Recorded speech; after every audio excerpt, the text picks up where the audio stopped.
Hai pecinta sepak bola tanah air. Kali ini Timnas PES akan menyajikan berita pilihan untuk kalian. Di antaranya,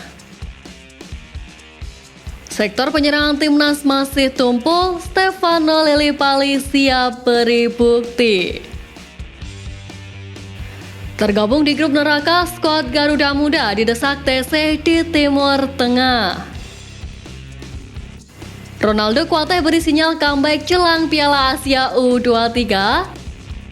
Dan Vietnam mulai khawatir lawan Timnas Indonesia. Jadi, simak terus berita Timnas PES selengkapnya.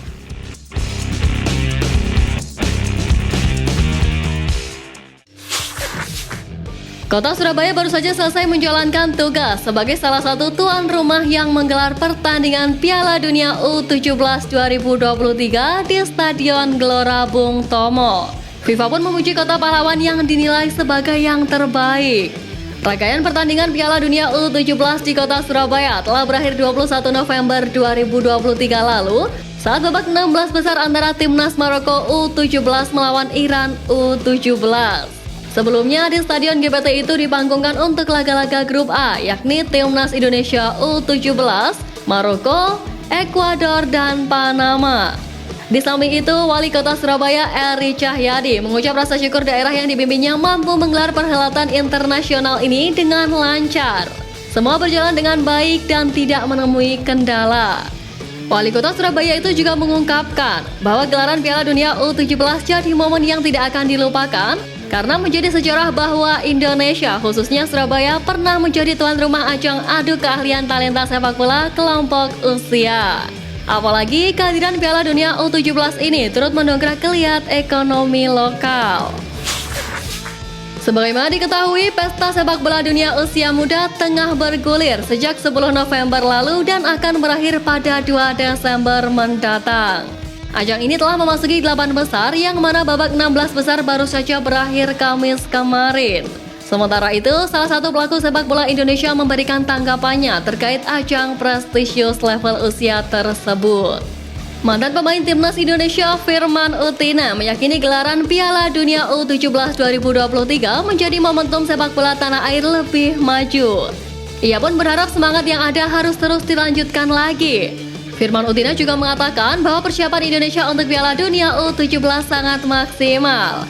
Hal itu pastinya untuk membayar kepercayaan yang telah FIFA berikan sejauh ini dengan bergulirnya ajang tersebut di Indonesia.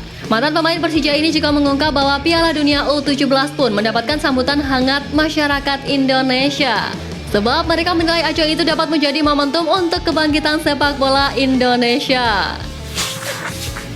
Seperti diketahui, Timnas U23 Indonesia akan tampil di Piala Asia U23 2024 yang digelar di Qatar pada 15 April sampai 3 Mei 2024. Timnas U23 Indonesia tergabung ke dalam grup A bersama tuan rumah Qatar, Australia, dan Yordania. Bisa dibilang itu grup neraka yang akan dihadapi Timnas U23 Indonesia. Pelatih Timnas U23 Indonesia Sintayong diyakini akan mencari 23 pemain terbaik untuk membela tim merah putih di ajang tersebut. Mengetahui hal tersebut, salah satu pemain Persija Jakarta, Doni Tripamungkas, membidik bisa masuk skuad utama Timnas U23 Indonesia di Piala Asia U23 2024. Target itu dibidik Doni Tripamungkas supaya bisa memberikan yang terbaik untuk Garuda Muda. Terlebih, Sintayong sebenarnya juga sudah cukup mengenal pemain 18 itu. Sebab pelatih asal Korea Selatan tersebut kerap mengandalkan sang pemain di Timnas Indonesia U20 dan juga kerap memanggil Doni untuk berlatih bersama Timnas Indonesia Senior.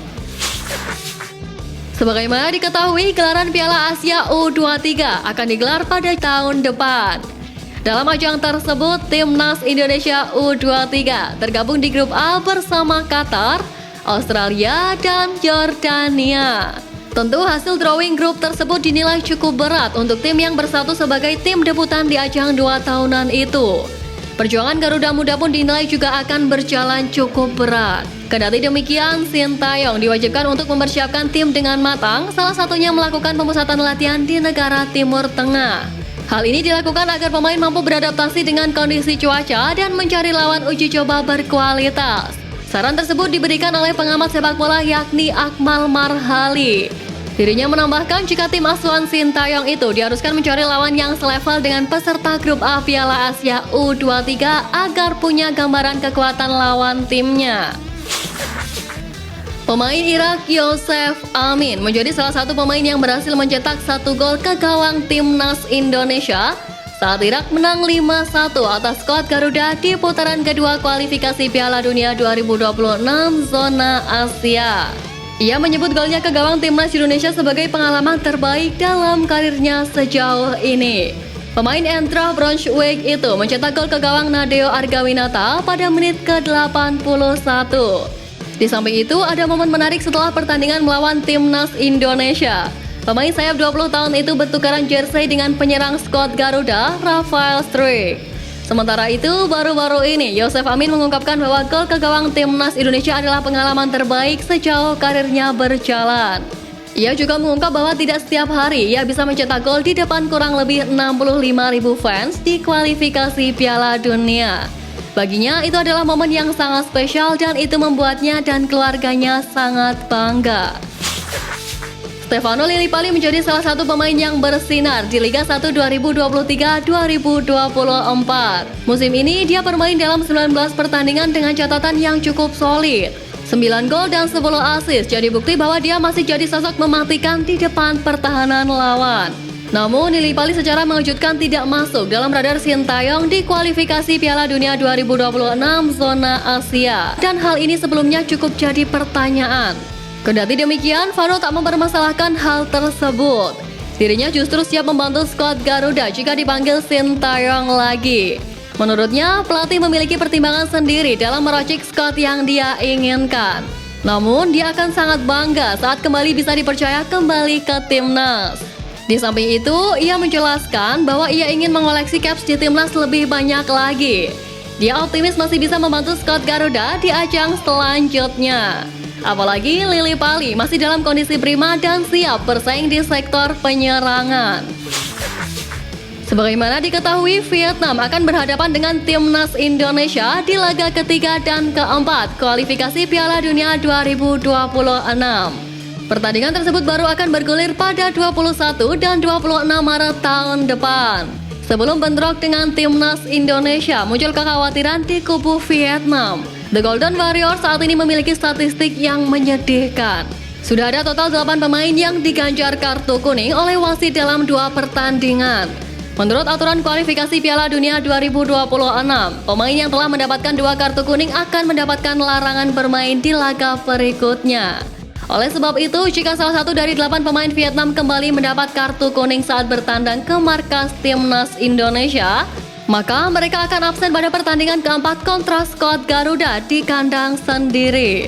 Melihat kondisi tersebut, media Vietnam The Tau 24/7 tampak khawatir mengingat pertandingan kontra timnas Indonesia dianggap sebagai duel penentuan lolos ke putaran berikutnya. Seperti diketahui, salah satu pemain muda timnas Indonesia yang sedang meniti karir di Eropa menjadi pusat perhatian. Bukan karena mencetak gol atau melakukan laga debut, namun teka-teki di mana keberadaannya. Pemain tersebut ialah Ronaldo Kuate. Sebagaimana diketahui, pemain berusia 19 tahun itu saat ini memperkuat salah satu klub Liga 2 Turki yakni Trabzonspor. Dirinya bergabung dari Madura United pada 8 Februari 2023 lalu. Sayangnya, Ronaldo bergabung di klub Turki dalam kondisi yang sedang cedera ligamen, sehingga membuat dirinya belum melakukan debut di Liga Turki. Lama tak terdengar kabar sang pemain, kini terbaru, klub asal Turki itu baru saja mengunggah foto Ronaldo Kuate yang bergabung dalam latihan. Namun Ronaldo Kuate tampaknya masih menjalani latihan terpisah karena belum dalam kondisi yang fit. Tentu hal tersebut menjadi angin segar untuk pemain. Bukan tidak mungkin jika dirinya berhasil sembuh dari cederanya, Ronaldo akan melakukan debutnya bersama Trabzonspor. Selain itu, jika dirinya pulih dari cederanya, maka Ronaldo akan dipanggil Sintayong untuk bergabung ke skuad Garuda Muda yang akan menghadapi Piala Asia U23.